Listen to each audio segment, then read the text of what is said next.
Oh, thank you for that glorious introduction.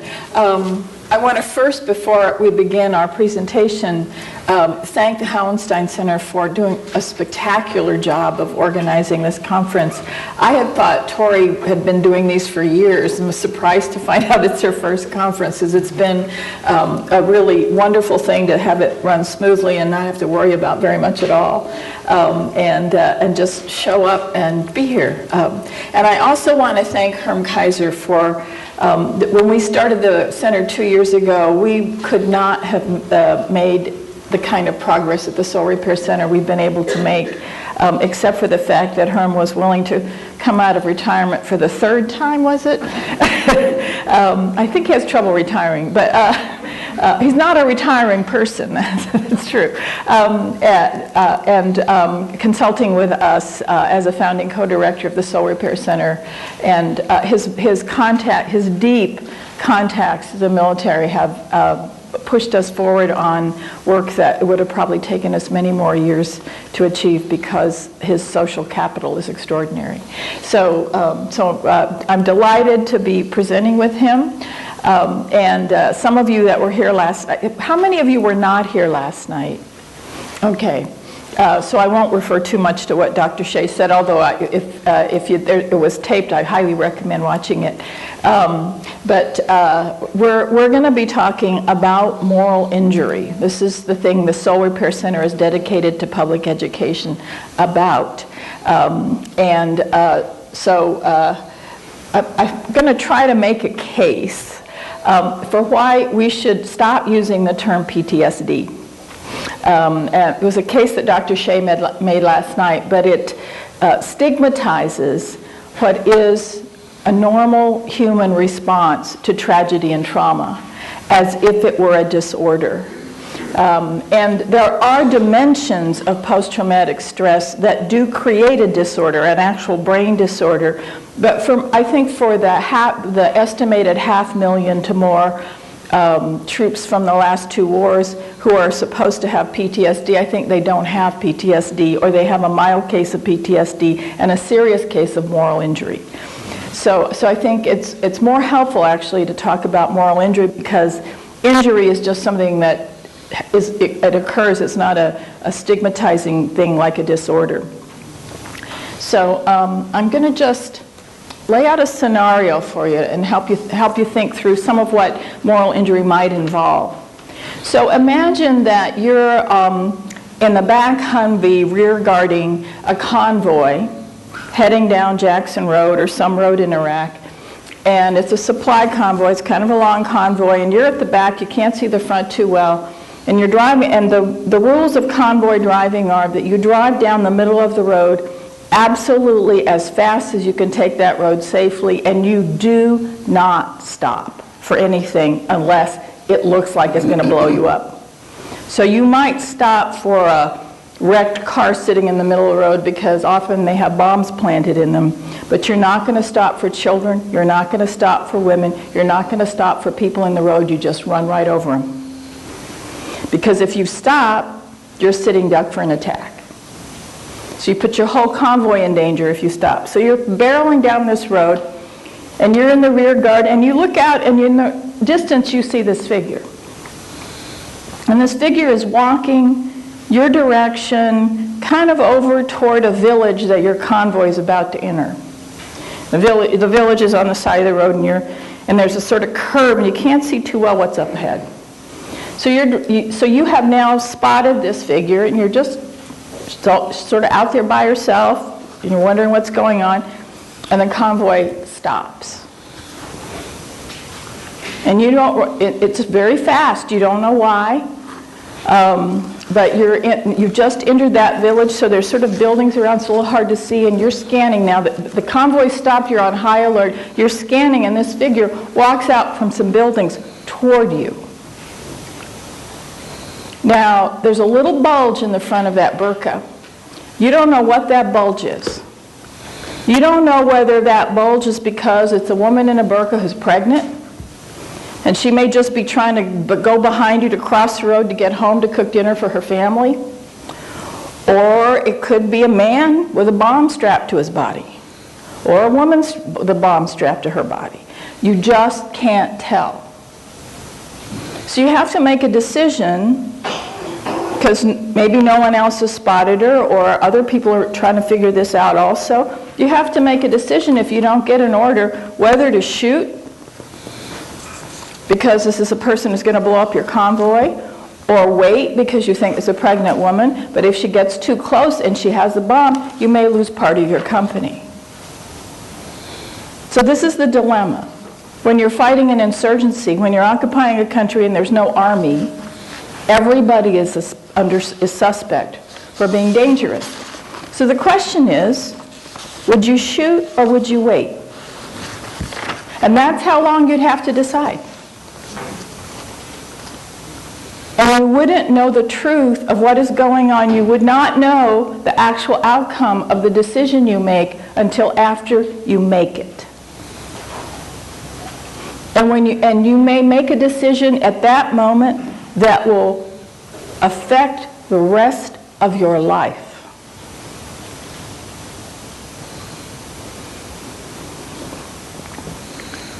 I'm going to play you a short speech that Captain Tyler Boudreau made to the Northampton City Council in Massachusetts. He's a retired Marine captain who guarded, his job of his Marine unit for a while was to keep Jackson Road open in Iraq. And this is the Northampton City Council was considering a resolution to urge diplomacy with Iran rather than war with Iran. So that's sort of just the context in which he made the speech. But he makes a really impassioned speech about war to the City Council in the context of what I just described to you, that kind of situation in war.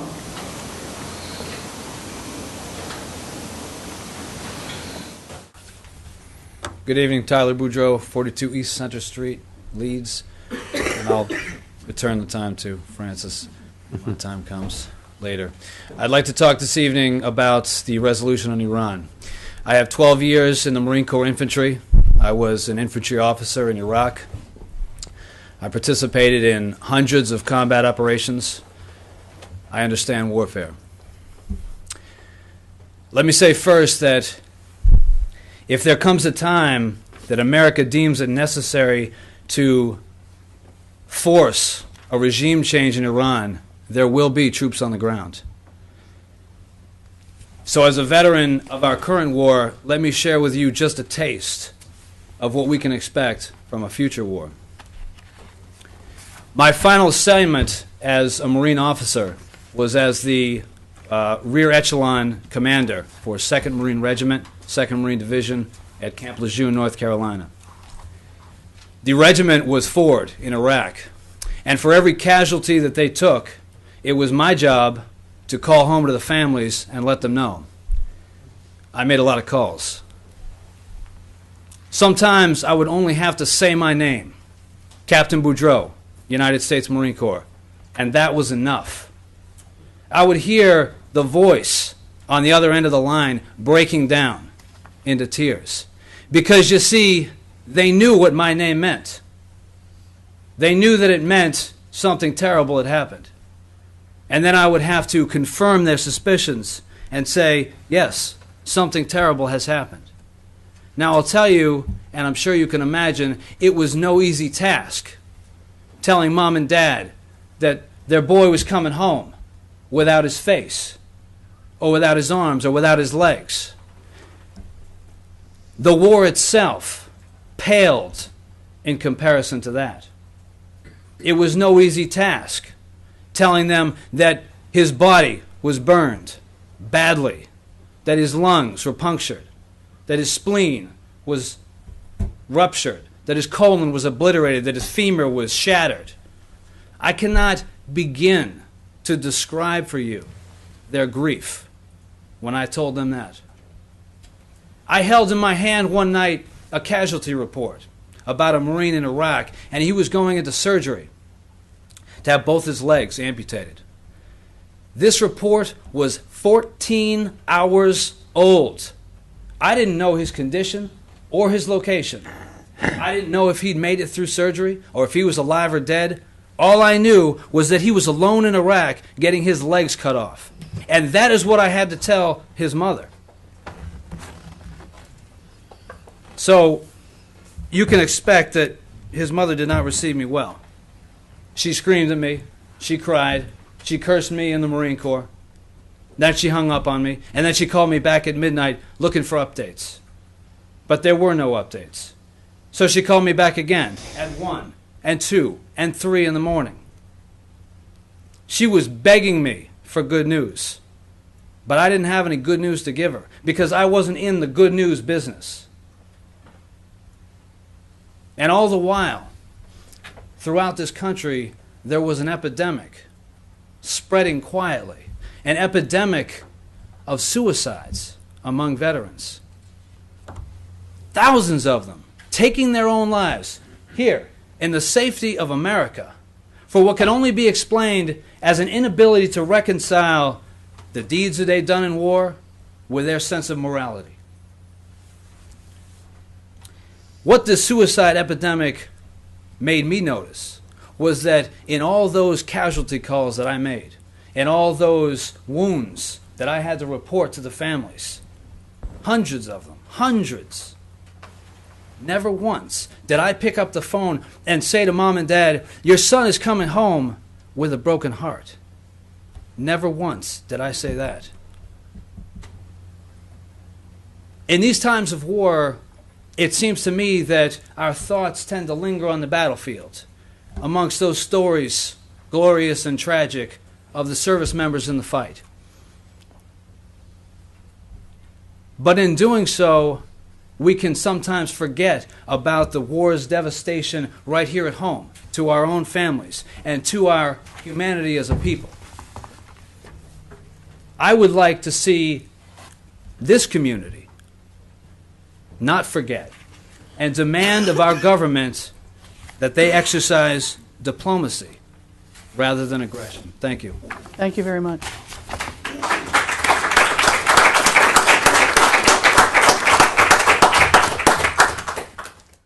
So what Tyler is talking about is moral injury. And making those tough decisions when you don't know whether you're going to shoot an innocent pregnant woman or a person with a bomb. And if you shoot an innocent person, you've just violated the rules of engagement you carry in your own breast pocket that says a good soldier doesn't kill innocent civilians. So there are lots of moral codes involved in moral injury that get violated, but we don't have a good process for helping people come to terms with it. So we have about somewhere like 55,000 people from these wars who are disabled, who have had the kind of physical injuries that require artificial limbs or special medical care or lifelong medical care. Somewhere in the neighborhood of 55,000, and because 88 or so percent of a high percentage of the injuries are from explosions rather than bullets. People have body armor that protects their vital organs, but they lose limbs or they have traumatic brain injury. That's 55,000. The estimate is that 500,000, 10 times that number, have something they call PTSD. So these are the hidden wounds of war, and that's what this conference is about, the hidden wounds of war. And moral injury, a lot of VA clinicians are thinking is more a factor, far more a factor in the suicide rates than PTSD. That the media reports are all about PTSD. 2 weeks ago, Huffington Post did a 3-part series on moral injury that's quite excellent, but it's the first major media article really seriously to take on the moral injury issues, so I highly recommend it. But the problem with moral injury, of course, is that it's not necessarily something that that you would experience right away. You might, in the urgency of war and the protecting of your comrades and to try to do your job, not be thinking about the moral implications. You're doing what you've been asked to do. You come home, you're busy going to school, you're just so happy to be home, you're task-oriented, get a job, go to school, get married, take care of your family. And it's after that urgency slows down, if you actually have to settle into ordinary civilian life, that you may start thinking. You may start wondering, who was I? And how can I be back? How can I be a decent father to my children when I did such terrible things? And that's when the moral injury issues sink in, and they can come at the end of life after years and years and years of not thinking about these things. They can come in the immediate aftermath of the act itself. You just never know. But it's an ancient wound of war. It's not a new thing we've just discovered war causes. As Jonathan last night said, it's in Homer, it's in the Bible, it's in all great war literature, this moral anguish about war.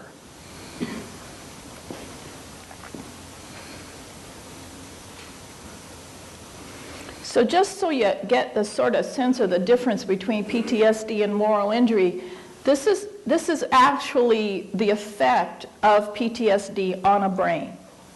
So it isn't just a simple thing that is in your mind.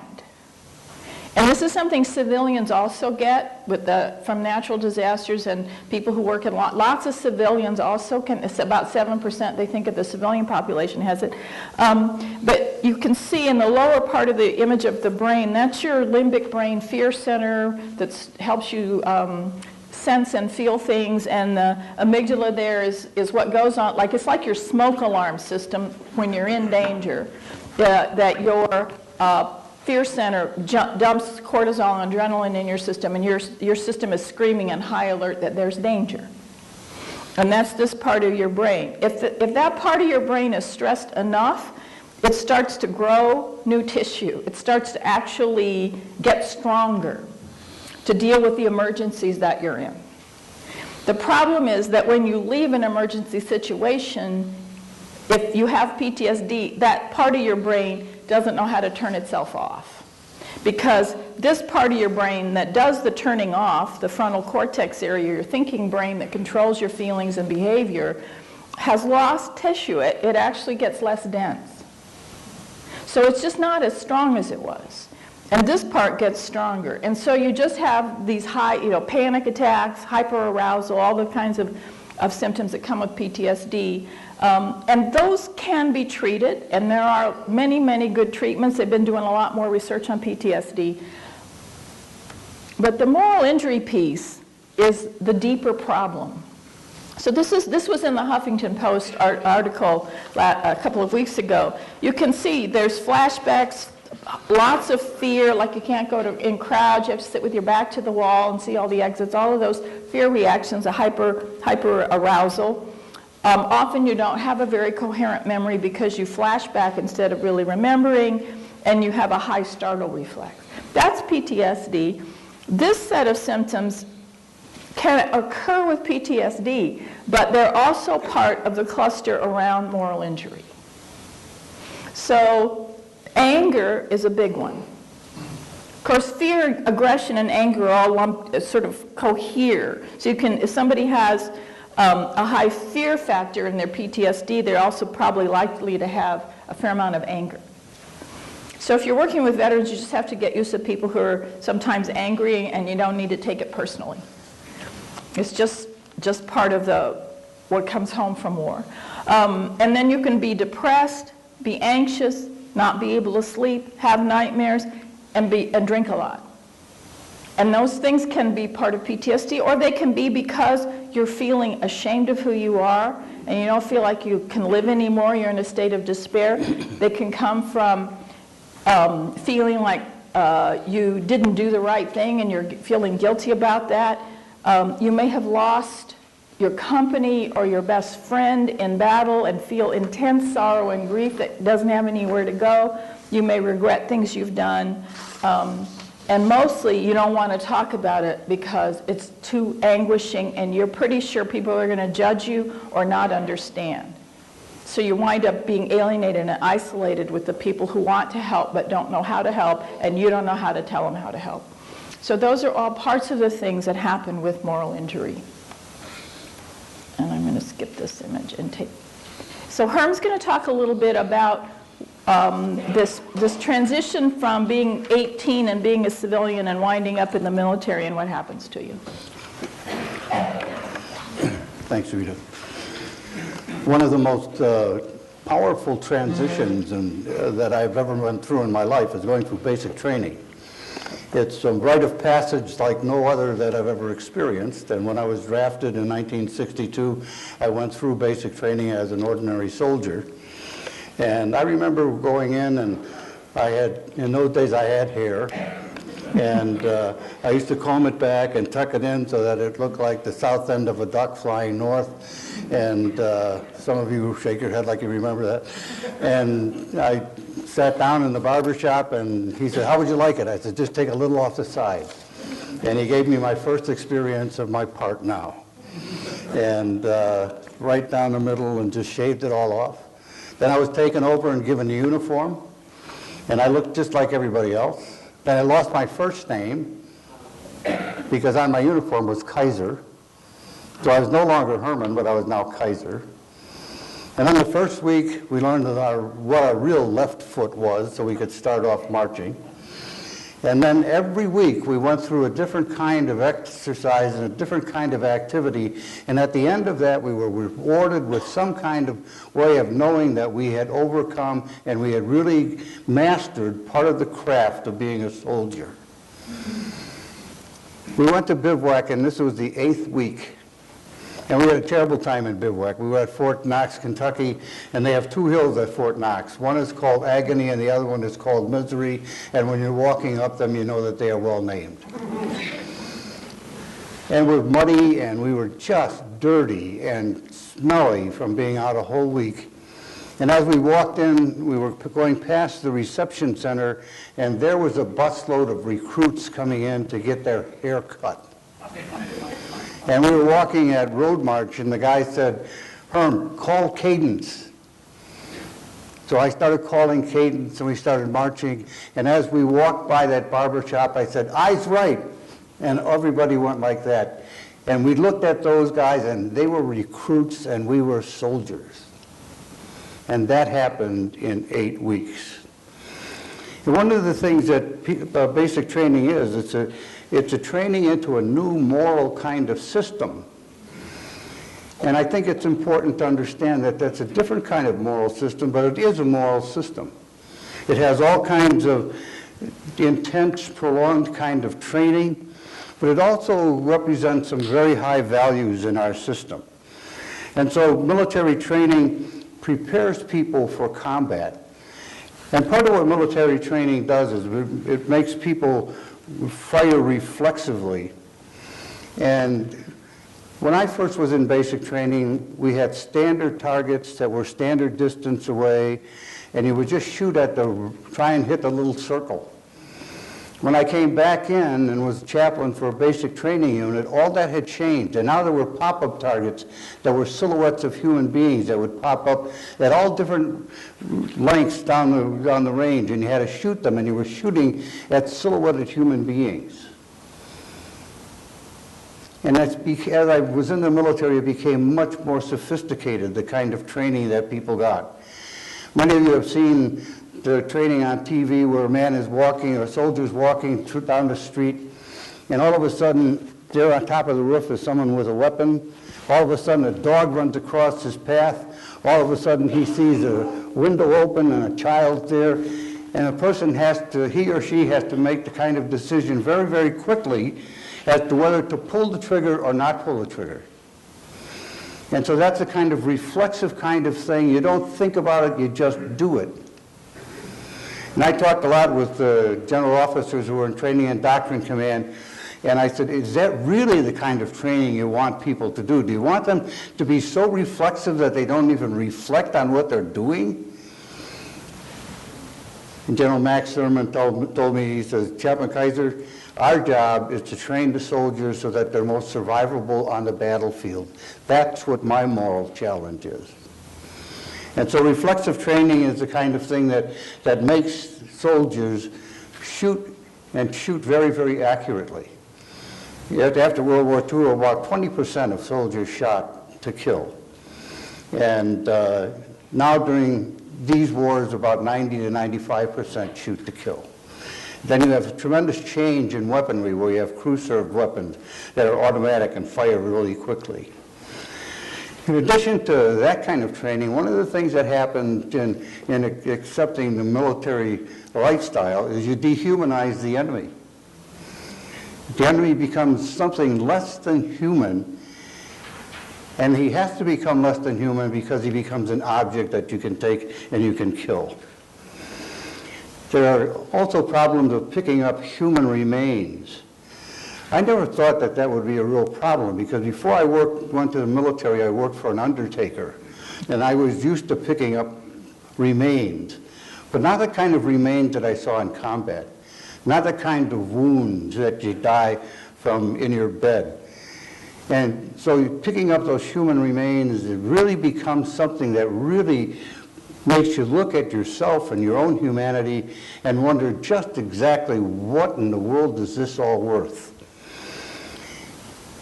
There are other kinds of things than killing the enemy that happen in combat too that are sometimes more of an effect and a negative effect on people, and that's killing other non-combatants. One of the things you're trained to do is to not kill innocent people. That's one of the rules of conduct of war. And the other is to lose someone by friendly fire. I'll never forget one time in Vietnam where the artillery was called into the wrong place and it landed right in the middle of one of the companies that was attached to the battalion. And the officer who was calling in the coordinates for that firing and the people in the artillery tubes who had fired that were really a moral wreck by the time I got to them because they had killed some of their own. And sometimes having your friends killed brings out all kinds of rage in you. And so you begin to be enraged and you go and start killing just for the sake of killing. There's a failure to save others. And as Dr. Shea mentioned last night, one of the things that is very, very difficult is the failure of leadership. And when your leaders fail you, then you really have problems. And then one of the things that happens in long wars is you soon begin to wonder whether what you're fighting for really has any significance. What are the goals? The young captain of the Marines that you saw up there talks another time about how he would send people out because he was there convinced that he was doing something to help the Iraqis. And as he was there more and more, he began to question whether he was really helping the Iraqis or if that was just a facade that he put down that allowed himself to go into combat. And he decided that it was more a facade than really being able to help the Iraqis. And then finally, I think one of the biggest problems with combat these days is the betrayal on the part of our senior leadership. I've never read articles like toxic leadership when I was in, but there's all kinds of articles now talking about the kind of toxic leadership that leads to all kinds of problems on the battlefield. We had that same kind of problems after Vietnam, and we did a lot to try to reinvent the officer and non-commissioned officer corps. And now we're having to go through, I think, the same kind of thing. And you'll see a lot of people being taken away from the Army and being discharged because they just don't have the capabilities to lead people. Now, one of the problems with war is that it becomes so very, very morally ambiguous, as Rita has mentioned. One of the young men tells a story about having to go up onto the roof of a building because his friends were going to defuse an IED. And he went up there and he was told by the commander, if you see something suspicious, engage it or shoot it. And so he went up and he was up there, his friends were about 30 feet away from that IED, and he saw this man walking out of a building with a cell phone in his hand. And he knows that cell phones can detonate IEDs, and so right away he's suspicious and leery of this man. His friends get closer. They're now about 5 feet away from the IED, and the man turns and starts walking away from it and starts dialing his phone. And so the young soldier killed him. And then they find out that that IED could only be pressure detonated and could not have been detonated by a cell phone. And so he says, I killed an innocent person. He was probably talking to his wife about what to bring home for supper. And his commander comes and says to him, no, you did the right thing. And he says, no, I didn't. Everything you trained me to do was not to take innocent civilian life, and I killed an innocent civilian. And that's part of the kind of orientation that happened when you move into the military into an entirely different kind of moral context. Many of the things that you have to do as a soldier are things that you don't do in normal life, like kill other people. And so one of the things that happens is you're reformed into a different kind of moral society, and as we go on, you'll see the consequences of some of that.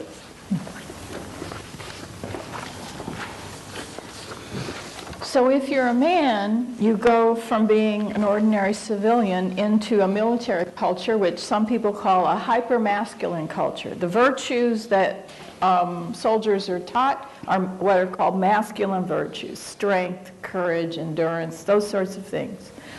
So if you're a woman, your job is to transition from being a civilian woman into a military man.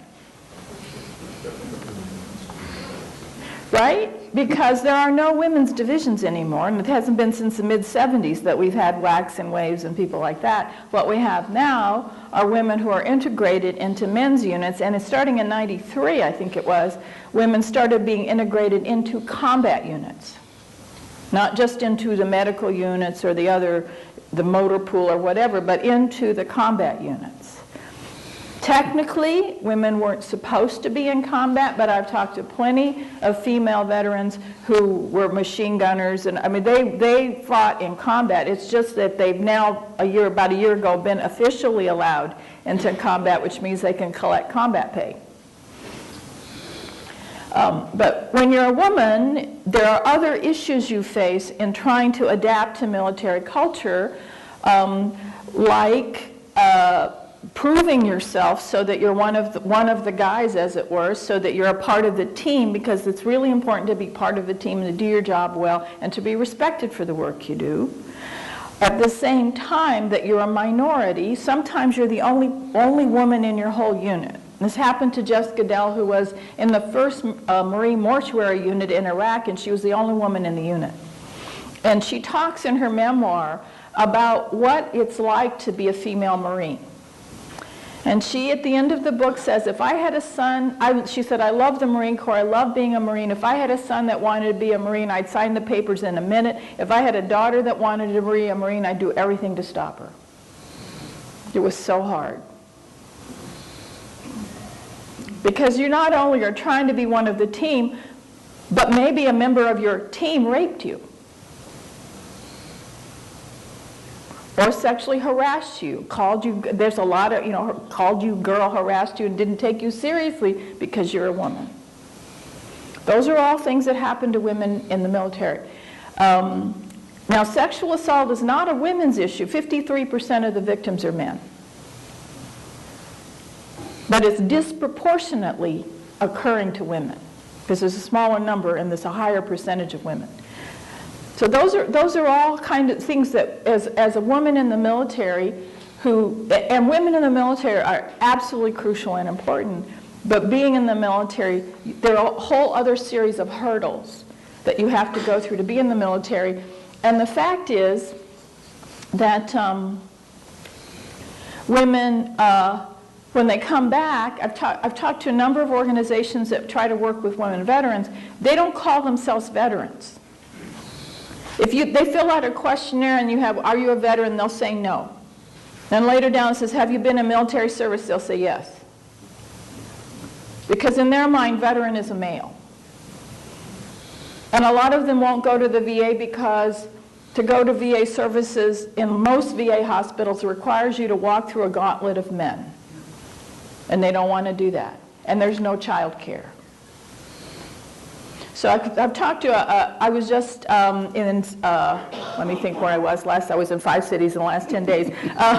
Anyway, the VA there was talking about setting up a separate VA whole clinic for women only. because it's so hard to get women to come into the VA. So those are just extra layers of difficulty that women have to deal with in being in such a hypermasculine system, even in the veteran system, not just in the active duty military system, but also coming home. The struggle to come home for women has extra hurdles built into it. And there are, the thing about the struggle to come home is, we think once they're home, everybody's happy to be home, but there also is a struggle to come home. Tyler Boudreau, our Marine that you saw a little while ago, yeah, good, okay. He said, war is not hell, war is the portal to hell. Coming home is hell. And I think that that's very, very true. I'm just impressed by the power of that statement. One of the things that happens is the tremendous amount of loss that you experience when you leave that community. And being in a military unit is to be with a bunch of people who become your brothers in arms. And you have close kinds of ties with those people, closer than you have probably with anybody else.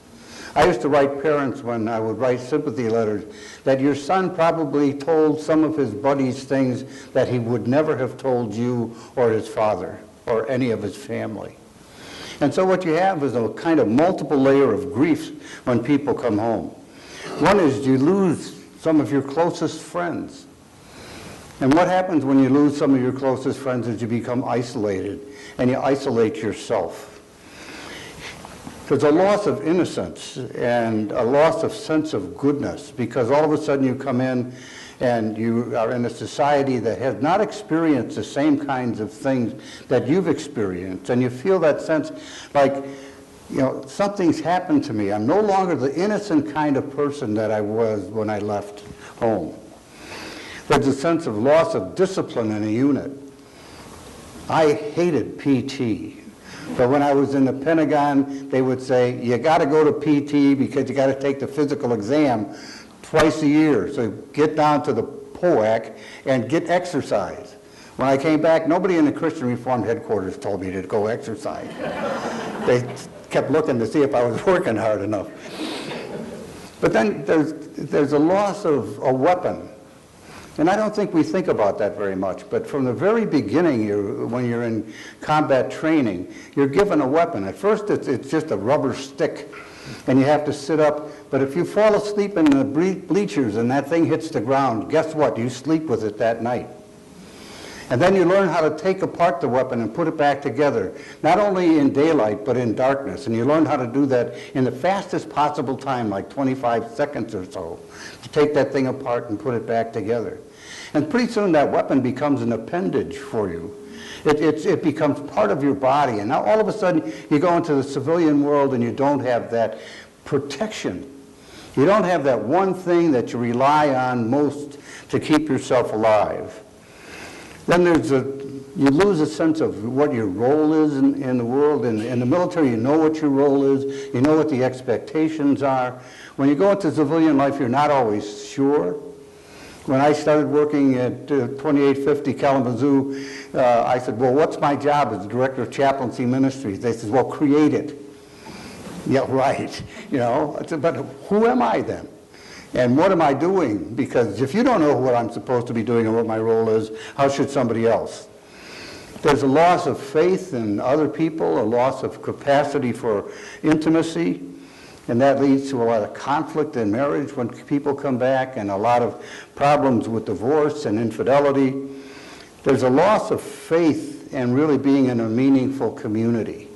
Because one of the things that commanders always stress in the military is the mission. And the mission is something that you subjugate yourself to all the time, so that what's really important and to be part of that unit is to be so committed to that mission that you're willing to do anything for that mission that you've been given, even to die for it. And every soldier makes an unlimited liability contract with the United States government and says, nothing will stand in the way of my finishing the mission.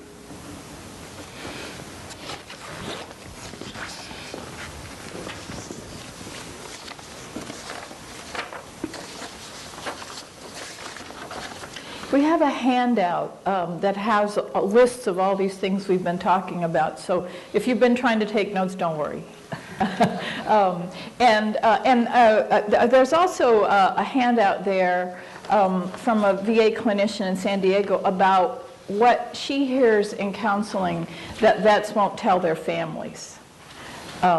Things like the adrenaline rush and the kind of addiction to war that can come when people come home. They like that high. It's like the most alive they've ever felt. So as a lot of vets say, the vehicle of choice for veterans is a motorcycle.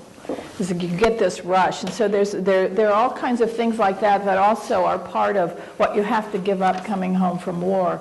That intensity, that sense that you are fully alive. When you come back to a secular kind of individualistic, narcissistic consumer culture, it's just not that satisfying. I've heard so many vets in college say, you know, I looked around and people were texting and not paying attention, and they were worried about where they were going to go, what mall they were going to go to over the weekend. And I sat there and thought to myself, I risk my life for this. So those are some of the struggle, the hurdles that come. So if this is all part of moral injury, then I think the corollary to that is how you help people recover their sense of soul, the sense of moral goodness. And most religious traditions have some understanding of what we call spirit or soul, even if, like Buddhism, they don't really much care about belief in a deity of any sort. But they have this sense of spiritual core that makes a person a human being. And one of the capacities in that is moral conscience, is to do the right thing.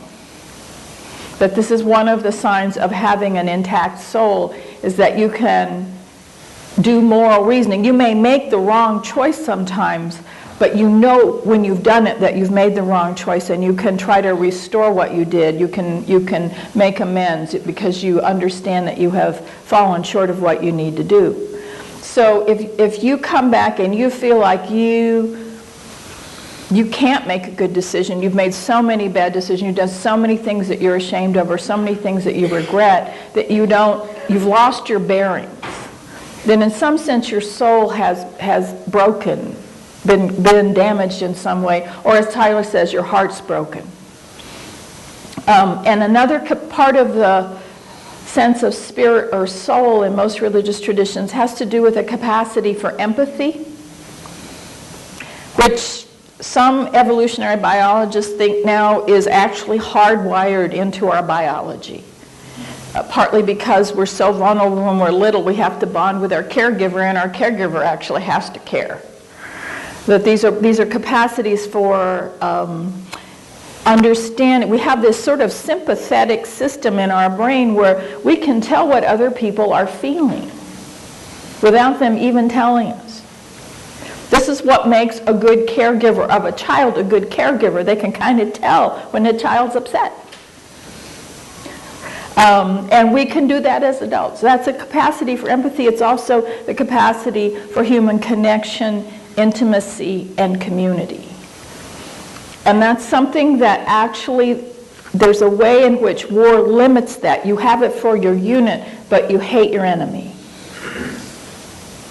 So there's a way in which, there's a wonderful essay by an Eastern Orthodox theologian in which he says, if the Spirit of God is incarnate in you, you see it in other people and you see it in other human beings. And part of the ascetics of war is that you have to shut that down, that capacity down, in a lot of directions. So part of soul repair is recovering soul, is recovering these capacities, because of course the capacity to love, the capacity to empathize, is also our capacity to connect to things in the world that are beautiful and good and true. And that's the journey home that I think is most difficult under the circumstances of moral injury. So what gets you beyond, what gets you into the recovery process? Probably the most important piece is being able to tell your story to somebody else. Now, somebody said to me that World War II vets actually had an opportunity to do this that we don't provide for vets anymore. That a lot of the World War II vets came home on troop ships, and they had a couple of weeks, they were waiting to get on the ship, and then they had a couple of weeks. They actually sat on those ships and talked to each other about what they'd experienced and done. And that's the first step, is being able to speak it.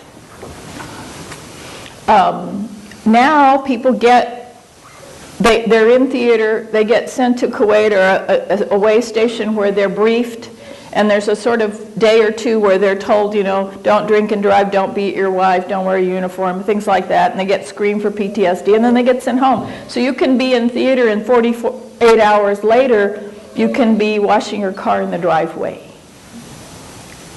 and feel like you landed from Mars. So there's not a transition, there's not any time. So the first place most veterans, if they're men, want to talk about what happened is with other veterans, because they know they won't be judged and they'll be understood. And that's a life-saving thing. As Jonathan Shea said last night, veteran groups are really important for processing moral injury because you can tell your story there. Now, if like over half the people who are serving in these wars, you're in a reservist or the National Guard, you may go home and there's not another vet in your whole town. Or if you're a woman, you may not feel comfortable talking in a group because you were so isolated in theater that you don't have that sense of camaraderie with the guys. So you may need another woman to talk to one-on-one, because you're not going to talk to your husband or your partner. That's often the hardest place to talk about what happened for a lot of veterans. But you have to tell your story. You have to, because the only way you can process the moral questions is to do that. That once you can actually get a memory narrative together and tell a story and begin to ask the moral questions, it means your frontal lobe brain is now working again. And it's engaged. It's now moving toward health. It's engaged. And part of the self-condemnation is actually an indication that that part of your brain is working. But it could be a risk to your whole being if that part of your brain says, I am so ashamed of what you did, you don't deserve to live. You're not a decent person anymore, and you don't deserve to live. So all of those things are... That telling of the story is a crucial piece, and having a place where people will listen without judgment is a crucial piece. The VA essay that first identified moral injury as a serious problem in 2009, this is a crucial piece of telling your story, is talking to a benevolent moral authority. Benevolent being the key word. You're already judging yourself. You don't need somebody else to tell you you're a terrible person. You don't need a God who's going to punish you. You're already punishing yourself. So in fact, if you believe in a harsh and punishing and judgmental God that's going to send you to hell, you dig yourself deeper into moral injury. So a benevolent moral authority that you can tell your story to, discuss your moral questions. It doesn't have to necessarily be a minister. There are plenty of people in religious traditions who understand moral struggle and can understand a question like, why did God do this to me? Or, I don't believe in God anymore because none of my prayers were answered. Those are the kind of things a clinician is not trained to handle, unless they've been to seminary, had some religion courses, or have a religious background. Those are the soul spirit questions that are really, really important. And there are other things. You have to learn to rehumanize the enemy. That's part of recovering your sense of empathy. But that's something the whole culture has to do, because it's not just the military that participates in dehumanizing the enemy. The whole culture that's supporting the war, that sent them there, also participates in the same kind of dehumanization. So when I came to the U.S. in 1956 from Japan, I was 6 years old. I went to school. I got called dirty Jap by schoolmates. Not military people, not soldiers, but just ordinary civilians that I interacted with For a long time, I often didn't say I was Japanese unless somebody asked, because it was such a negative thing to be Japanese. In the same way that there was a whole kind of outbreak of Islamophobia in our culture after 9/11, and the war on terror was it was specifically focused on Islam, which there are plenty of other kinds of terrorists, but we suddenly decided that Islam was the enemy. So there's this dehumanization, and we have to participate in the process of rehumanization with that to come back, because we participated in the support of the war and the dehumanization as well. So those are things that have to happen for the process of recovery from moral injury. And I know plenty of vets who went back to Iraq or worked with Iraq refugee relief or with disaster relief as their way of making amends. As my friend Camila Mejia, who's a vet, says, you try to do things that restore the balance of good in the world because you've seen so much destruction. And that's also part of the process. And Herm's going to talk to you a little bit about what communities can do. There's reconnection with estranged others. Okay.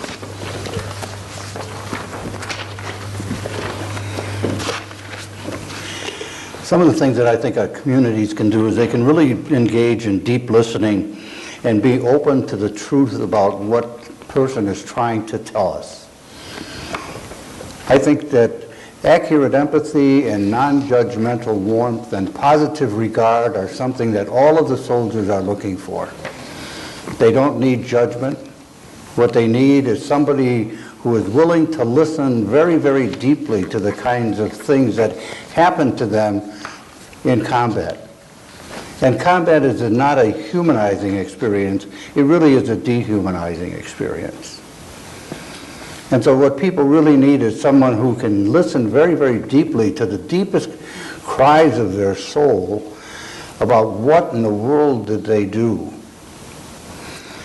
When I was first in Vietnam, one of the young soldiers wanted to become a conscientious objector, but he didn't object to all wars. He just objected to the Vietnam War. And so he didn't meet the requirements of the Department of Defense. And so he put in his paperwork and they came back and said, no, you're not a conscientious objector, pick up your weapon and go out and shoot. And he made the decision that he was going to do that. He was going to go, take his weapon, and he would go on patrol with people, but he did not say that he was going to kill an enemy. And while they were out in the boonies, he had the opportunity to shoot and kill an enemy, and he didn't. And that enemy shot and killed 2 of his friends. And he came back really a moral basket case. He had the opportunity to do what was right, and he was cowardly because he didn't do it. And somebody has to listen to that. Then I think you have to support the kind of lifestyles that reduce some of the behavioral risks. I think it's important to, when people come back, to watch how they take care of themselves. Do they isolate themselves? Do they lock themselves in a room and only come out at night? Do they drink too much? Because the first kind of anesthetizing that we do is anesthetizing that we do by ourselves, and then later on when we go and get a doctor to do it, then that's not as bad, but it almost is. There's a great book, After Tuesday, that talks about a dog that this man got it in. The subtitle is, a golden retriever saved my life. And he talks about coming back, and he had a brilliant description of what PTSD is like and what that kind of isolation is. And then he gets this dog, Tuesday. And Tuesday saves his life. And it's just an amazing story of how animals can sense just exactly what's going on with the veterans and who are experiencing these kinds of emotional tragedies. And sometimes I wish I had the intuition of a dog or a horse, because there's a kind of compassion and something that's there that doesn't deal with any kind of judgment. The dog is just there to become affectionate and to take care of the person he's supposed to take care of. I think you have to create safe places for people to be. And creating safe places are to create the kinds of environment where people can come in, warts and all, and just be there and know that they're in a place where they're not going to be judged, they're not going to be damned, but they're just going to be accepted, and they're going to be able to be safe because people are there. When we opened the center, one of the things Rita and I discussed was saving the back row for the veterans, because they don't trust anybody at their back. So put them in the back row, and that's a safe place for them. And I'm glad that we were sensitive enough to think about that, so that when the veterans came in and they sat in the back row, they knew that somebody there knew what it meant to cover their backside, and they were thankful for that. And I think to conduct reflections on moral responsibility for the entire community, and finally to offer rituals and programs that really help the soldier with those kinds of things. When we first started this process, Rita asked me if I would look back on my time in Vietnam, and was I doing something intuitively as a chaplain, that now that I know the whole concept of moral injury, that really kind of fit. And so I started writing, and I found out that what I did was I had communion at every service after the second week I was there. And in communion, when you break the bread, what you're doing is acknowledging the fact that God participates in human suffering. And St. Paul says, after supper, he took a cup. So after the celebration of the Paschal feast, he takes a cup and says, this is a new song, a New Testament in my blood. And so you have both the fact that God participates with us in human pain, but that God also is a God who shows us hope. The other thing I did was I had the soldiers read the Psalms. The Hebrew scriptures are so filled with some magnificent pieces of work. And the book of Lamentations and the Psalms are just terrific. There are some psalms that are called the imprecatory psalms, which show about anger at God. And I used to have the soldiers read out loud some of those imprecatory psalms. And when they'd get finished, they'd close the Bible, then they'd look at the binding, then they'd open it up and look at the front page, and then they'd say, is this in my Bible too? Many of them had never read those kind of psalms before, because they're sort of the quiet, dark psalms that exist not only in the Jewish tradition, but also in the Protestant and Catholic Christian tradition.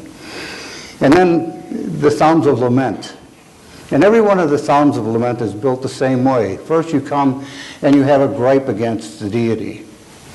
You have some kind of thing that really is bothering you, and you come and you say, okay, listen to me. And the Hebrew people had a way of really making that real. They would sort of grab God by the nape of the neck and pull him down. One of the Psalms says he dragged God down and poured something so that God had an ear, so he could hear. And once you present that petition to God, then suddenly you realize that you've been in this place before, and that in this place you found some kind of healing, and you accept God's forgiveness, and you understand that he is a long-suffering, a merciful, and a loving God. Amen. And then that memory sort of washes over and helps begin the whole process of healing all over again.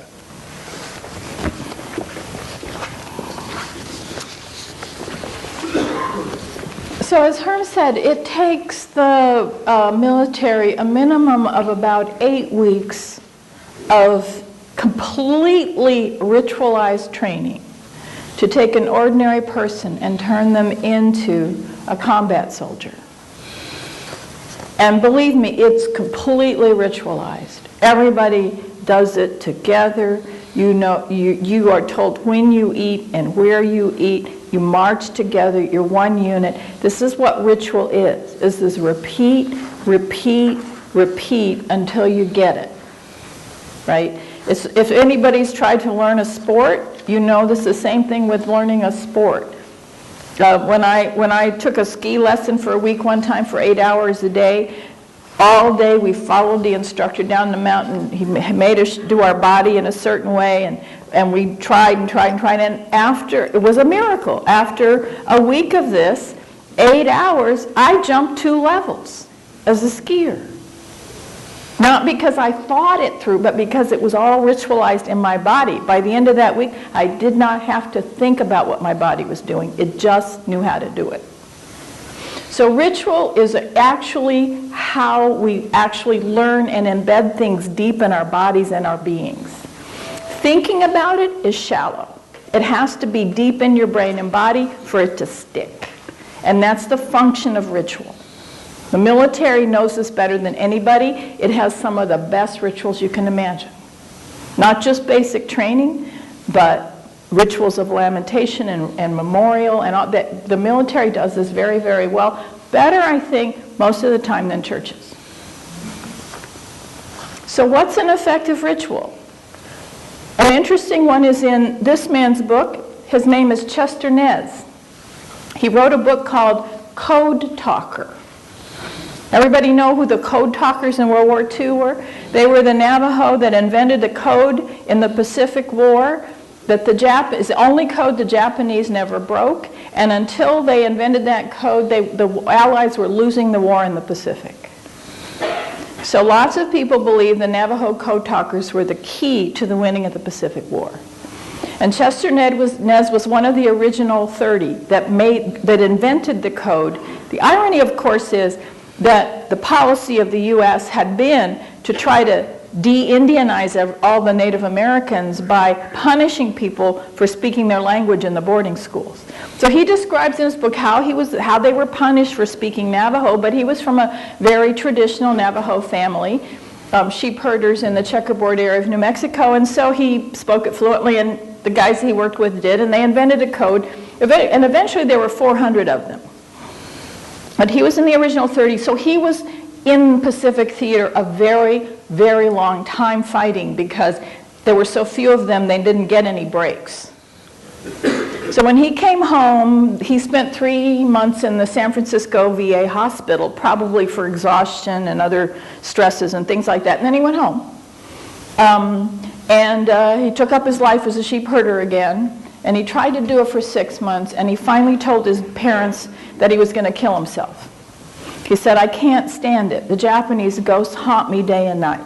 I can't sleep. They're with me all the time. They haunt me. Why did you kill me? I can't function. And I think I just need to die. So his family, this is a long tradition in Navajo culture, they have a ceremonial called the enemy way. So his family sent him to a diagnostician. The diagnostician said, okay, you need a 9-day enemy way. That's a serious one. They can last up to 2 weeks, but sometimes they're for a day or two. But he needed a 9-day one. So they hired the singer. These singers specialize in certain chants, and the enemy way is a specialization. And the man put together the ceremonial. And how it works is an invitation goes out to the entire Navajo community, and anyone who wants to come and commit for that whole 9 days can come and participate. The family agrees to feed everybody for the 9 days, whoever comes. And so then the leader of he's called a singer because it's a oral chanting that goes on for 9 days, and nothing's written down, he just knows how to do it. And so for 9 days, he laid down a sand painting, he did the choreography, the chanter led the whole thing. And Nez says it's secret, so I'm not going to tell you the details. He says, but it's kind of like one person memorizing the entire Wagnerian operatic ring cycle, knowing the choreography, the costumes, the words, the score, and directing the whole thing for 9 days. And when it was done, the ghosts went away. He was fine for 26 years. He had children, had a life. But because he was in the Code Talker group, he was not allowed to tell his story. He couldn't speak of what he'd done. He couldn't even say where he'd been in the Pacific. He just was able to say, oh, I was in a few fights. That's really all he could say. So they declassified the code after 26 years, and he testified before Congress. He started telling his story, finally, at last. And the ghost came back. Right? Because now all those memories that he's been trying to repress come up. So his family had another enemy way, and for good measure, they added a blessing way to make sure he was all right.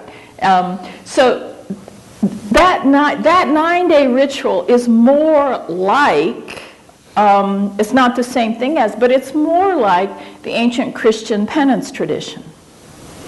And there was just a standard penance system that the ancient church had for returning warriors that they just actually required warriors to go through. They expected people to have their souls damaged by war, and they expected to have to help them get better. So they had these profound ritual processes, sometimes being in the order of penitence lasted for months or even years. So the most famous case of this is in Augustine's Confessions, in which the Bishop Ambrose of Milan excommunicated the sitting emperor for ordering a massacre. The emperor himself just ordered it. He didn't actually kill anybody, but he ordered it. So he underwent 9 months of coming to church to the daily Eucharist, which he couldn't participate in because he was excommunicated from the Eucharist, coming in plain sackcloth and praying prostrate and weeping. And Augustine describes the entire congregation weeping for their fallen emperor for 9 months. Now, when the penance system was over and he was recommunicated, he moved the capital to Milan to get a different bishop. He moved out to Constantinople to get a different bishop. But he had to undergo penance. So this is deep ritual.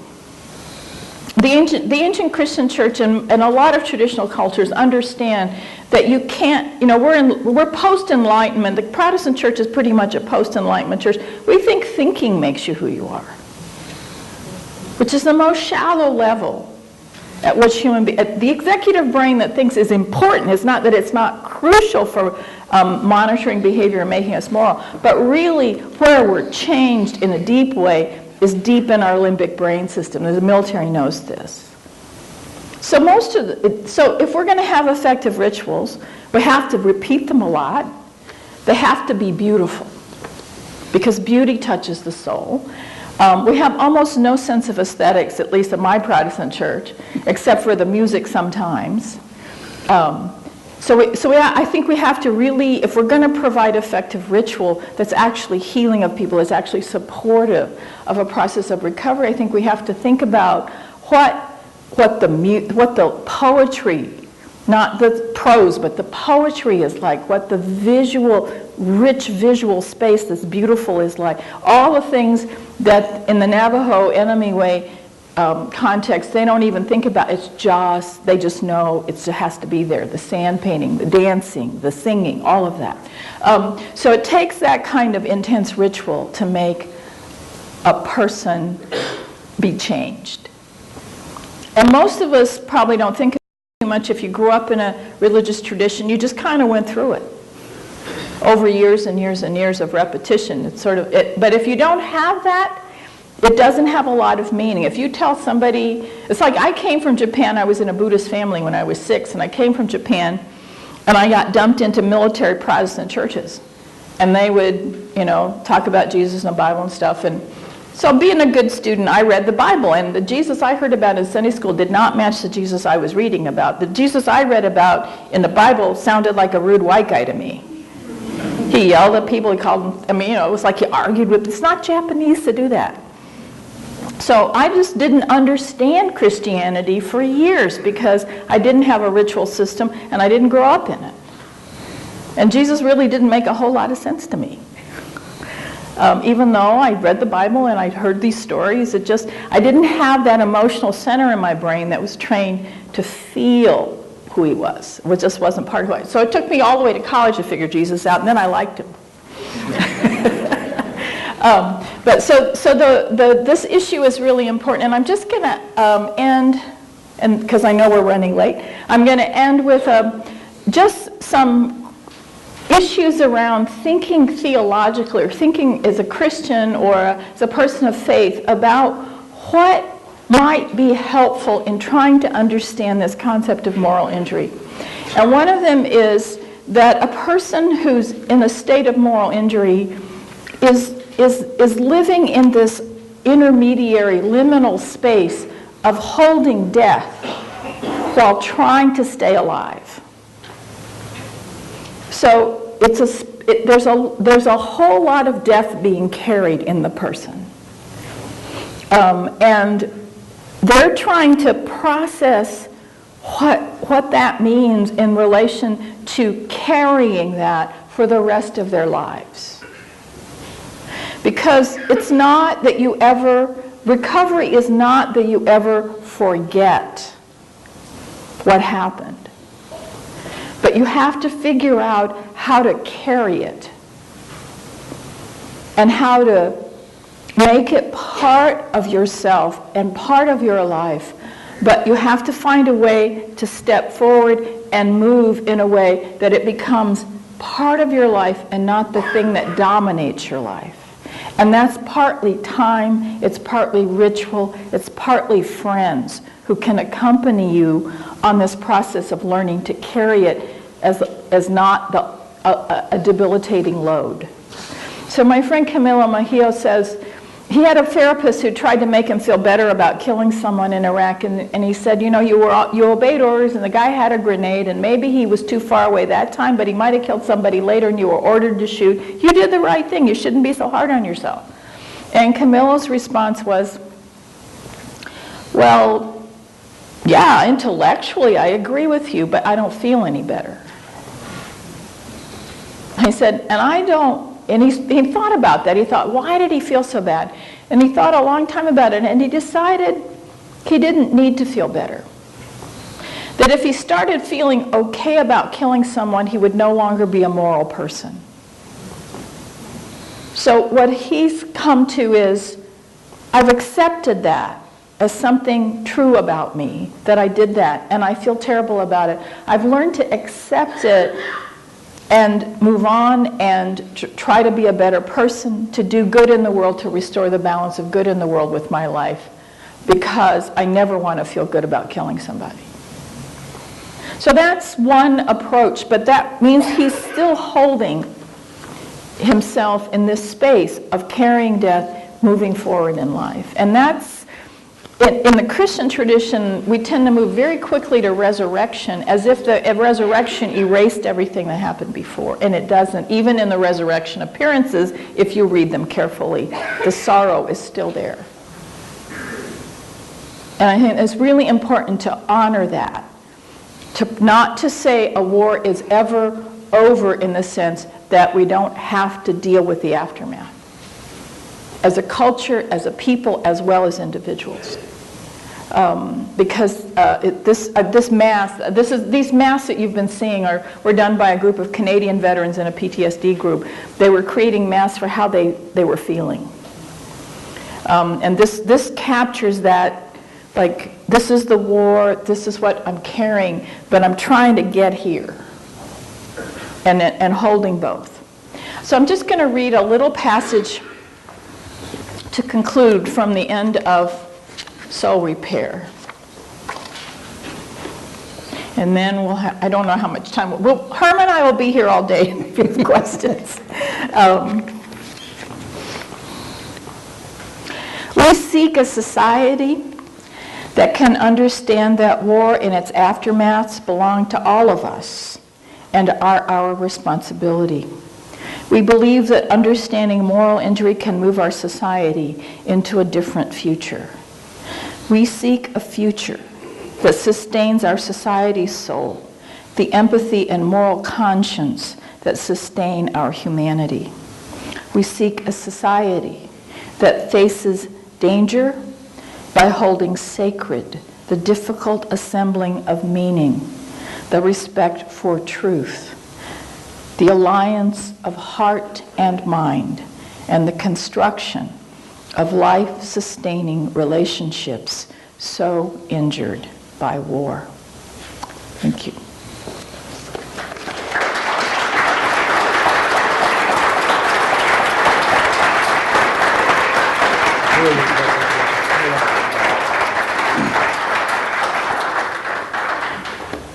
Am I on here? Yeah, good. I want to thank our speakers. A brilliant presentation, really heartfelt and clear, taking very difficult concepts and really putting them right out there. We're going to have a 15-minute break. Rita will be signing books in the, I guess in the lobby, I guess you'd say. Please go buy one. They're great. They're wonderful books. And we'll see you back here at 10:45 for the panel discussion.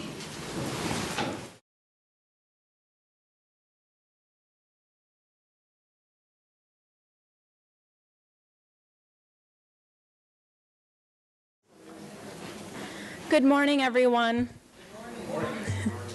My name is Tori Van Draat, and I work for the Hauenstein Center for Presidential Studies, and I am stepping in for Director Gleaves Whitney, who couldn't make it in this morning for it with a family thing. So I am happy to welcome you to the Hidden Wounds of War conference. It's a conference in partnership with the Hauenstein Center, the Michigan Combat PTSD Task Force, and the Soul Repair Center of Bright Divinity School in Fort Worth, Texas. This conference has been a work in progress over the last 6 years. It first started in 2008 when the Hauenstein Center brought Dr. Michael Ryan and Carolyn Carino in for a conference on PTSD back then. And from that conference, they learned about a lot of people in the community who had a passion for working with veterans. And so over the past 6 years, we've been working together to put on this conference. So thank you so much for being here. It's great to see everyone coming out bright and early on a Saturday morning. And I am going to introduce the introducer, Miss Carolyn Carino.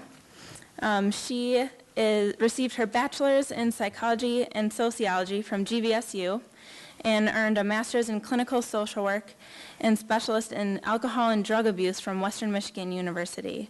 She has served as an adjunct professor for GVSU's social work graduate program, and she is co-founder of the Michigan Combat PTSD Task Force with Dr. Michael Ryan. Ms. Carino owns Grand Rapids Center for Psychotherapy and has been practicing for 29 years. Carolyn Carino.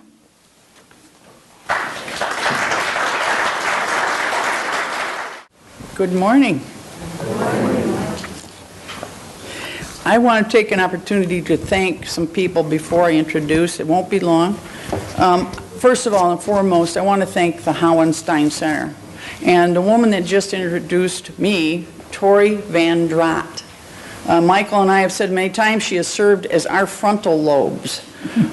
She's very good at organizing. This is her first conference, and it's coming off very smoothly. So thank you so much, Tori. I also like to thank my fellow task force members, Michigan Combat PTSD Task Force, Michael Ryan, Dr. Michael Ryan, who practices here in Grand Rapids, and he's a co-founder. Charles Runyon, who is from Runyon Enterprises. He's done all our website work and our IT work. Kathy Rent, who's also a Hauenstein employee. And, of course, Herman Keizer. First of all, I'd like to introduce Dr. Rita Nakashima Brock. She's a research professor in theology and culture and founding co-director of the Soul Repair Center and a commissioned minister of the Christian Church Disciples of Christ. She's been a founding director of Faith Voices for the Common Good since 2004 and was a senior consulting editor in religion at the New Press from 2006 through 2008. From 2001 to 2002, she was a fellow at the Harvard Divinity School Center for Values in Public Life, and from 1997 to 2001, she directed the fellowship program at the Radcliffe Institute for Advanced Study at Harvard University. This is an advanced research program, Advanced Research Institute for Outstanding Scholars, Artists, Humanitarian Leaders, and Scientists. That's at Harvard. Okay. She was on the strategic planning team that organized the Radcliffe-Harvard merger in 1999. Before her time at Harvard, Dr. Brock taught religion and women's studies for 18 years at a number of colleges and universities, including holding the endowed chair at the humanities at Hamline University from 90 to 97.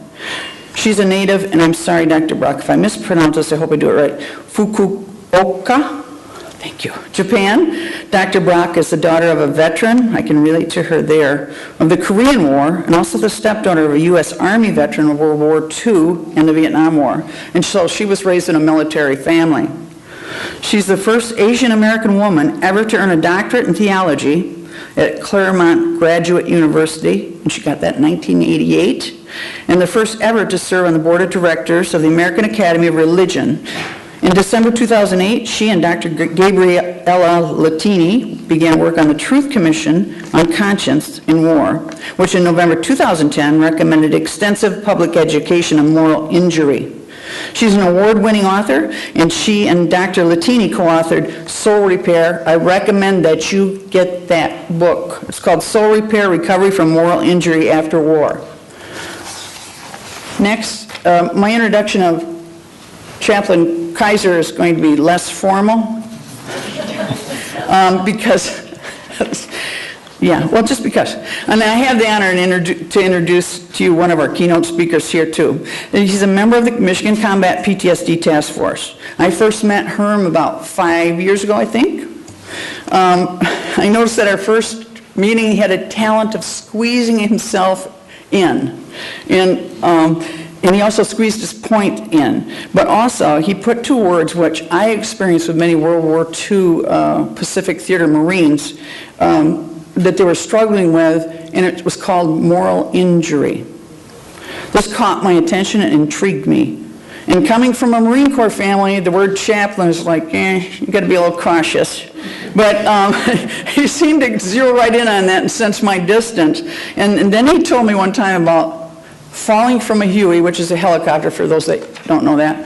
And I said, oh my gosh, what was that like? Were you praying? He goes, no, all he said was, oh shit. I thought, I like this chaplain.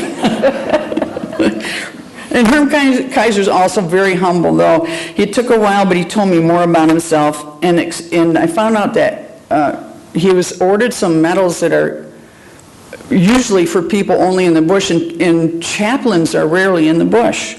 I don't know any chaplains that are awarded the Superior Defense Medal with an oak leaf cluster, or the Legion of Merit with 3 oak leaf clusters, the Soldier's Medal, and the Bronze Star with a V for Valor.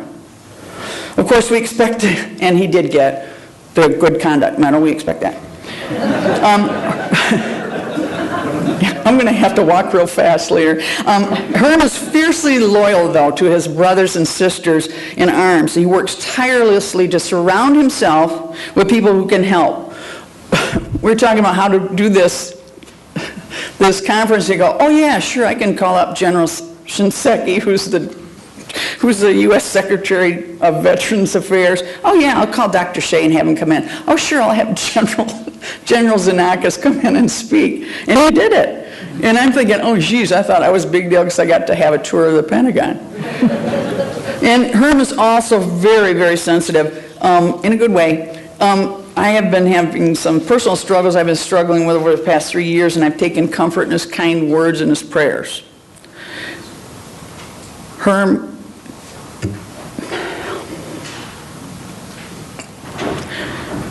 I know Herm has seen some unspeakable things. On 9/11, when the Pentagon was fiercely in flames, he rushed toward it. And he's experienced the dreadfulness of war. He served in Vietnam. He demanded to be in the bush with the grunts. That's not common for a chaplain. He's reminded daily of war. He's carrying the pain of his combat wounds, physical and other wounds. He will not allow us to forget. He'll not allow us to forget those that have served our country, those who have walked into fire, and who courageously pulled others from carnage. He will not allow us to forget those who have bravely faced their internal horrors to heal physically, emotionally, and spiritually. He will not let us forget our warriors. He voraciously seeks out those who will join him in his lifelong commitment to those he has lost in combat and those who survive. He keeps hope and faith alive in me and others, and that there'll be a day when no man or woman will suffer from combat PTSD or moral injury. He keeps hope and faith alive in me and others, that no one who has the courage to serve our country, no man, no woman, will ever be left behind again. Ladies and gentlemen, I'm very proud and honored to present Dr. Rita Nakashima Brock and Colonel Chaplain Herman Keizer.